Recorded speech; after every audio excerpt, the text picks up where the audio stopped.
Olá, meus amigos! Vamos agora para mais um episódio da nossa playlist Fofocas Antigas, onde eu conto um pouquinho sobre a minha experiência, o que eu vi dentro de televisão, o que eu vivi dentro de televisão.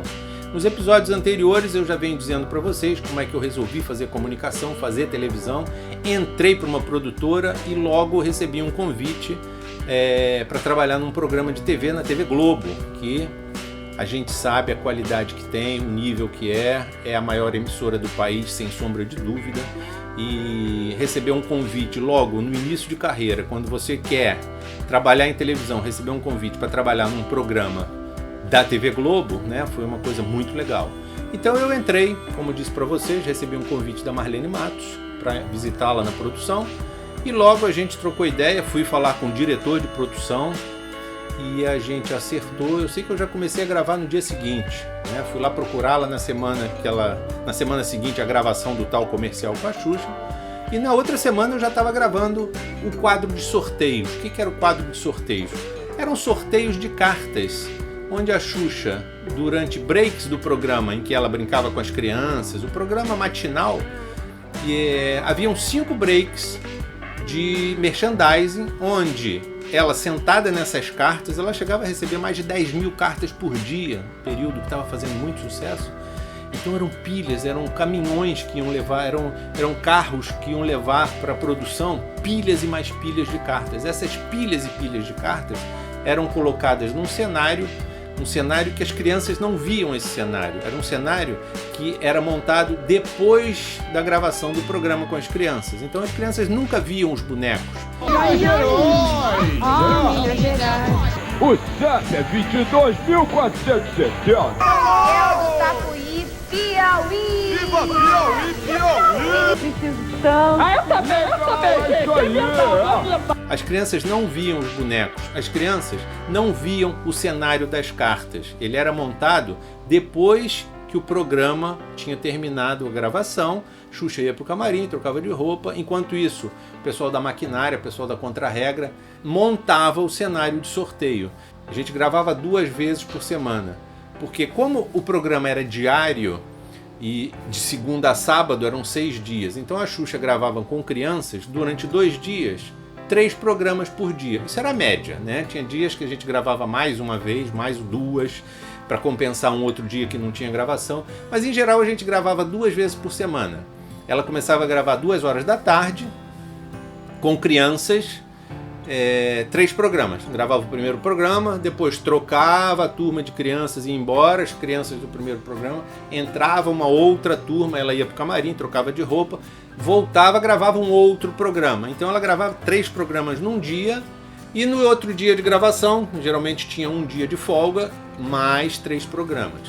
E os sorteios, que eram os quadros de merchandising que intercalavam o programa com as crianças, eram gravados depois, né? Então, como eu disse, as crianças não viam os bonecos, não viam esse cenário. E o meu horário de gravação, em geral, eu tinha que chegar ao Teatro Fênix, que era onde a gente gravava. Era o mesmo local onde se gravava Faustão, onde gravava Os Trapalhões, onde gravava a Xuxa, então Globo de Ouro. Cada dia da semana tinha uma programação, então os caras montavam e desmontavam o cenário para a gravação de cada programa. Xuxa, em geral, se não era dia intercalado, eram 2 dias seguidos, porque o cenário ficava praticamente meio montado, mas tinha Trapalhões no dia seguinte, tinha Faustão no outro dia, Faustão tinha ainda Globo de Ouro, peguei Globo de Ouro ainda na época que eu comecei a fazer Xuxa. Enfim, meu horário de gravação era 11 horas da noite, 11h30, né? A gente não tinha celular na época, né? Era uma época que não existia telefone celular. Me lembro que ainda nos primeiros meses de gravação, a Marlene Matos comprou um celular. Cara, ninguém tinha celular. E o celular daquela época, quando ela comprou um celular, era um caixote desse tamanho, pesado, com um tijolão, não é isso? O celular era em 2 volumes, mas era uma coisa assim absurda de pesado se você comparar nos dias de hoje, mas era o celular, ninguém tinha naquela época, né? Marlene foi acho que foi a primeira pessoa que eu vi ter um celular.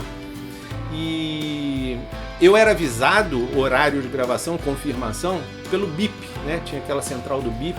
você tinha um código, ligava para a central do BIP, então a produção ligava para o BIP, passava o recado, Marcelo, a gravação chegar às 11 horas, 11h30, meia-noite. Porque nem sempre os horários eram rígidos de acabar realmente no horário. Podia ter havido um problema técnico, podia ter atrasado um artista que ia se apresentar no programa, e às vezes atrasava o programa. Quantas vezes eu cheguei ao Teatro Fênix depois da meia-noite? Saía 2 horas da manhã, 3 horas da manhã, entendeu? Só que nesse momento de gravação de sorteio, já não tinha mais criança. As crianças iam embora, no máximo ia ter umas 10, 11 horas, chegou a ter 11 horas de programas com crianças. Aí esvaziava o Teatro Fênix, o pessoal da maquinária montava o cenário com as cartas, traziam lá aqueles carrinhos lotados de cartas, montavam um cenário cheio de cartas, depois a Xuxa vinha, sentava nas cartas, sorteava, jogava pro alto, sorteava, lia as cartas da criança e, por exemplo, o Merchandising da Estrela, Dizioli e os bonecos, 2 bonecos, um que era o meu Frentinha e o Moderninho. A gente comentava as cartas, falava o que gostava na carta, a gente dizia o endereço para mandar a carta. Então era essa a dinâmica do quadro de sorteios. O que isso mudou para mim? Mudou o seguinte, eu estava com um contrato com a Globo, em que o meu horário de trabalho era, basicamente, 2 vezes por semana, a partir das 11 horas da noite. Então eu tinha 100% de horário livre, praticamente, durante a semana, e durante fins de semana, para fazer outras coisas, não é isso? Eu já estava fotografando, eu estava trabalhando. Depois eu vou contar um outro capítulo, que é um capítulo à parte. Eu fotografava e escrevia para o caderno de bairros do Globo, jornal Globo, mas isso aí é um outro capítulo. Vamos continuar a falar daqui do programa da Xuxa. Mas o que eu quero dizer nesse momento é que, com a contratação para o programa da Xuxa, eu recebi, logicamente, um crachá que era o que me permitia acesso ao Teatro Fênix, à emissora, aos locais, isso, onde tinha o controle de acesso da Globo. Lógico, você é funcionário da Globo, você tem acesso à emissora, ao local onde você trabalha. Com esse crachá, muitas das vezes, fora do horário de gravação do programa, em que eu tinha que estar lá com o boneco para gravar o programa, eu ia de curioso lá, por exemplo, assisti muito Globo de Ouro, ia ter gravação do Globo de Ouro com os artistas, vi a última gravação dos shows em especial pro Cazuza, Teatro Fênix, lotado de convidados. Eu tinha um crachá, chegava lá e entrava, não precisava convite, não precisava nada. Bom, para não ficar longo esse episódio, vou terminando mais um, mas fique ligado que vem muito mais por aí.